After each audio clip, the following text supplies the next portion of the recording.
ശുദ്ധനല്ലേ? അല്ല, ശുദ്ധനാണെന്ന് 2-3 പ്രാവശ്യം പറയാൻ തുടങ്ങി. ഞാൻ ശുദ്ധനാവണോ? ആണോ? ഞാൻ ശുദ്ധനാണോ എന്ന് വെച്ചാൽ, ഒരു മനുഷ്യന് ജീവിക്കാൻ വേണ്ട കള്ളത്തരങ്ങൾ ഉണ്ടാവും. ഉണ്ട്. ജീവിക്കാൻ വേണ്ട, അതിനപ്പുറത്തേക്കുള്ള കള്ളത്തരങ്ങളില്ല. ഞാൻ എൻ്റെ മക്കളോട് ഞാൻ പറഞ്ഞിട്ടുണ്ട്, ഞാൻ മരിച്ചെടുക്കുമ്പോൾ കരയരുത്. കാരണം ഞാൻ നട്ടെല്ല് ഉയർത്തി തന്നെ ആയിക്കോളൂ കിടക്കുന്നത്. എന്താണ് സലീം എപ്പോഴും മരണത്തെക്കുറിച്ച് പലപ്പോഴും പറഞ്ഞുകൊണ്ടിരിക്കുന്നത്? മരണത്തെക്കുറിച്ചാണ് ഏറ്റവും കൂടുതൽ പറയേണ്ടത്. ചില ആൾക്കാർ മരിച്ചു കിടക്കുമ്പോൾ സലീം കുമാർ എപ്പോഴും സ്വന്തം മരണത്തെക്കുറിച്ച് ഇങ്ങനെ പറയാറുണ്ടെന്ന് ആര് പറയും? തീർച്ചയായിട്ടും ഇത് അയാൾക്ക് മാത്രമല്ല ബാധകമുള്ള സംഭവമല്ലത്. നമ്മൾ ജീവിക്കുന്നത് തന്നെ തൊട്ടടുത്ത് ചുറ്റുപാടുകൾ കാണുന്നത് എന്താ. നമ്മൾ കൊച്ചിൻ ഹനീഫ മരിച്ചു കിടക്കുമ്പോൾ സലീം കുമാർ ആദ്യം പറഞ്ഞത് സലീം കുമാറിൻ്റെ മരണത്തെക്കുറിച്ചാണ്. ഇക്കാ ഞാനും വരും, അത്രേ ഉള്ളൂ. അതൊരു കുഴപ്പമായി. ഞാൻ പറഞ്ഞത് എനിക്ക് വിഷമമില്ല കൊച്ചിൻ ഹനീഫ മരിച്ചതിൽ. കാരണം കൊച്ചിൻ ഹനീഫ ഇന്ന് പോയടത്തേക്ക് നാളെ ഞാൻ പോകണ്ടയാ. ഇത് പറഞ്ഞപ്പോൾ ആളുകൾ ധരിച്ചെന്താണെന്നറിയാമോ, ഞാനിങ്ങനെ റെഡിയായിട്ട് പാസ്പോർട്ടൊക്കെ എടുത്ത് വെച്ചേക്കാണ്. അറിഞ്ഞില്ലേ സലീം കുമാർ ചാവുമ്പോണ്. ഇതാണ് എൻ്റെ വീട്ടിൽ എൻ്റെ മക്കൾ സ്കൂളിൽ പോണ സ്ഥലത്ത്. പിന്നെ ഇവർ തന്നെ അസുഖങ്ങൾ ഉണ്ടാക്കാൻ തുടങ്ങി. Heart attack. ചാലക്കുടിയിൽ ഷൂട്ടിങ്ങിന് ഒരു പടത്തിന് ഒരു ദിവസത്തോട്ട് പോയിട്ടുള്ള ആകെ.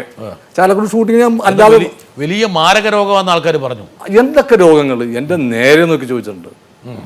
എന്തൊക്കെ രോഗങ്ങളാണ് സലീം കുമാറിന്റെ മുകളിൽ ആരോപിക്കപ്പെട്ടത്? ഇന്ന് വരാൻ പറ്റിയ ഏറ്റവും വലിയ രോഗങ്ങൾ തുടങ്ങിയിട്ട് കാർ ആക്സിഡന്റ് അമേരിക്കയിൽ വെച്ചായിരുന്നു. ദിലീപിന്റെ കൂടെ അമേരിക്കയിൽ പോയപ്പോൾ ഇവിടുന്ന് അപ്പം കറക്റ്റ് അമേരിക്ക ആകുമ്പോൾ കാർ ആക്സിഡന്റ് വെച്ച് താങ്ങാം എന്ന് വെച്ചിട്ട് ഞാൻ വീട്ടിലപ്പോൾ തന്നെ വിളിച്ചു. പല സംഭവം കേൾക്കാം, ഒന്നുമില്ലട്ടോ അയാളോട് റെഡിയാണ്. അതെ, വേറെ ആരോടും പറയേണ്ട കാര്യമില്ലല്ലോ.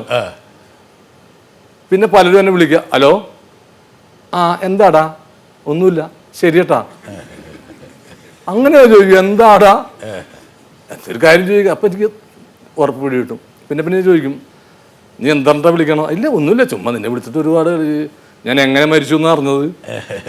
അത് വലിയ കുഴപ്പമായി അന്ന് പറഞ്ഞത്. എവിടെ ഹനീഫ് ഖാൻ മരിച്ചന്ന് ഞാനന്ന്. പക്ഷേ ഹനീഫ് ഖാൻ മരിച്ചതെന്ന് യഥാർത്ഥത്തിൽ മനസ്സ് നൊന്ത് തന്നെ പറഞ്ഞതാണ് ആക്ച്വലി, അല്ലേ? അതെ, കാരണം ഹനീഫ്ക്ക് ഇതിനോടൊക്കെ ഭയങ്കര പേടിയുള്ള ഒരാളായിരുന്നു, മരണത്തോട്. ഞാൻ ഇടക്കിടക്ക് ഇങ്ങനെ നിനക്ക് വേറെ വല്ല കാര്യം പറഞ്ഞൂടെ എന്ന് പറഞ്ഞിട്ട്. മരണത്തെക്കുറിച്ച് ഒരുപാട് ഗവേഷണം ചെയ്യുകയും പഠിക്കുകയും ചെയ്തിട്ടുള്ള സലീം കുമാറിൻ്റെ അഭിപ്രായ പ്രകാരം മരിച്ചു കഴിഞ്ഞിട്ട് പിന്നെ എന്താണ് സലീം കുമാറിന്റെ വിശ്വാസം? അത് പലരുടേതായിട്ടുള്ള. സലീമിന്റെ വിശ്വാസം എന്താണ്? എൻ്റെ വിശ്വാസം എന്ന് വെച്ചാൽ അത് തീർന്നു.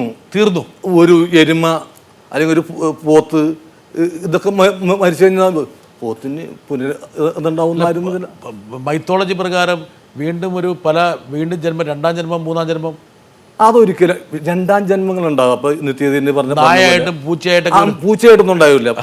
സലീം കുമാറിന് വരണമെന്ന് ആഗ്രഹമുള്ള ഒരു ജീവി ഏതാണ്? ഏതായാലും മനുഷ്യൻ വേണ്ട.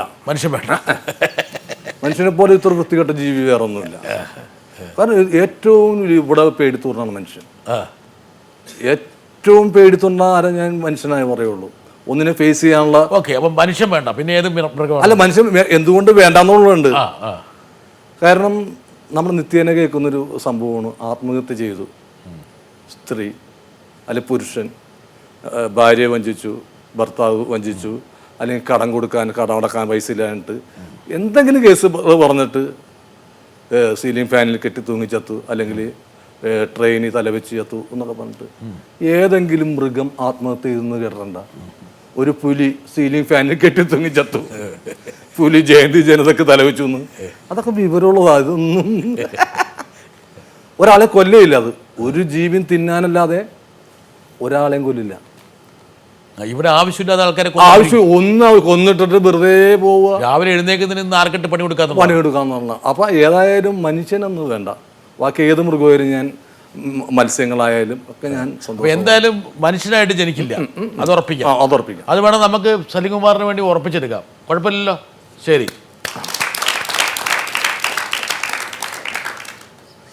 ഒരു പ്രധാനപ്പെട്ട ഒരാൾ സലീം കുമാറിനെ അറിയാവുന്ന ഒരാളിങ്ങനെ കാത്തു നിൽക്കുകയാണ്. കുറേ നേരമായി വരുന്നു. മനുഷ്യൻ തന്നെയാണ്. എൻ്റെ ഒരുപാട് സിനിമകളിൽ അഭിനയിച്ചിട്ടുള്ള വ്യക്തിയാണ് സലീം.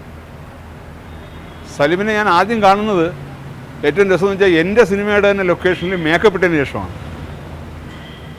സത്യമേ വിജയതേ എന്നതിൻ്റെ ഒരു പടത്തിൽ ഒരു കള്ളൻ്റെ വേഷം, അതൊരു രസകരമായൊരു സീക്വൻസ് ആയിരുന്നു. ഞാൻ ലൊക്കേഷനിൽ വരുമ്പോൾ കാണുന്നത് സലീം മേക്കപ്പ് ഇട്ട് ഇരിക്കുന്നതാണ്. മേക്കപ്പ് ഇട്ട് തന്നെ വന്നത്. അപ്പം പുള്ളിയുടെ ഫേസ് തന്നെ ഒരു പ്രത്യേകത ഉണ്ട്. അപ്പോൾ ഞാൻ നന്ദുവിൻ്റെ പറഞ്ഞു, ഇയാളെ കണ്ടാലൊരു കള്ളൻ്റെ ലുക്ക് ഉണ്ടല്ലോ എന്ന് പറഞ്ഞു. സലീമും ചിരിച്ചു. അത് കഴിഞ്ഞിട്ട് ആ സീക്വൻസ് വളരെ രസകരമായിട്ട് ആ സീക്വൻസ് വർക്കൗട്ടായി വന്നു കഴിഞ്ഞ് യഥാർത്ഥത്തിൽ സലീമിൻ്റെ ഒരു സിനിമയിലെ ഒരു തിരക്ക് തുടങ്ങുന്ന അവിടെ നിന്നാണ്. കറക്റ്റാണോ? കറക്റ്റാണ്. അത് കറക്റ്റ്. കള്ളൻ്റെ ലുക്കുണ്ട്, എല്ലാം കറക്റ്റാണ്. ഇതായിരിക്കുള്ള എൻ്റെ ഒരു ആദ്യത്തെ ഹിറ്റ് എന്ന് പറയാനായിട്ട് സത്യമേവ ജയതേ. അതിനു മുമ്പ് ഒരു ഹിറ്റുകളെന്നോ എൻ്റെ കഥാപാത്രത്തിന് അങ്ങനെ ശ്രദ്ധിക്കപ്പെടുകയോ ഒന്നും ചെയ്തിട്ടില്ല. സത്യമേവ ജയതേയാണ് എന്നെ നോട്ട് ചെയ്തത്. ഈ ലാലേട്ടനൊക്കെ നോട്ട് ചെയ്തതും സത്യമേവ ജയതേ സിനിമയാണ്. റാഫി മക്കാട്ടൻ അവരൊക്കെ പറഞ്ഞ അയാൾ സത്യമേവ കണ്ടിട്ട് തന്നെയാണ് തെങ്കാശിപ്പട്ടണത്തിലെ നേരത്തെ കണ്ട വേഷത്തിന്. അല്ല, ഈ പഠിച്ചുകൊണ്ടിരിക്കുമ്പോൾ ആൾക്കാർ പറഞ്ഞിരുന്നോ നിനക്കൊരു കള്ളലക്ഷണം ഉണ്ടെന്ന് പറഞ്ഞിരുന്നോ? അതൊക്കെ ഒരുപാട് പറഞ്ഞിട്ടുണ്ട്. അപ്പോൾ സംഭവം ശരി തന്നെയാണ്. അപ്പോൾ ഞാൻ ചുമ്മാ പറഞ്ഞത് വ്യത്യാസത്തിന് സമാധാനമായി കൊടുത്ത് പറഞ്ഞാണ്. എന്നങ്ങനെ ആരും ഒരു കള്ളലക്ഷണമെന്നൊന്നും പറഞ്ഞിട്ടില്ല. ഉറപ്പായിട്ടും പറഞ്ഞിട്ടില്ല. ശരിക്കും ഞാൻ പറഞ്ഞില്ലേ, ഇങ്ങനെ ആദ്യത്തെ ഇതൊക്കെ കേൾക്കും ചിലപ്പോൾ ഇങ്ങനെ, പിന്നെ അടുത്ത് കഴിഞ്ഞിട്ട് ഒരാളും അങ്ങനെ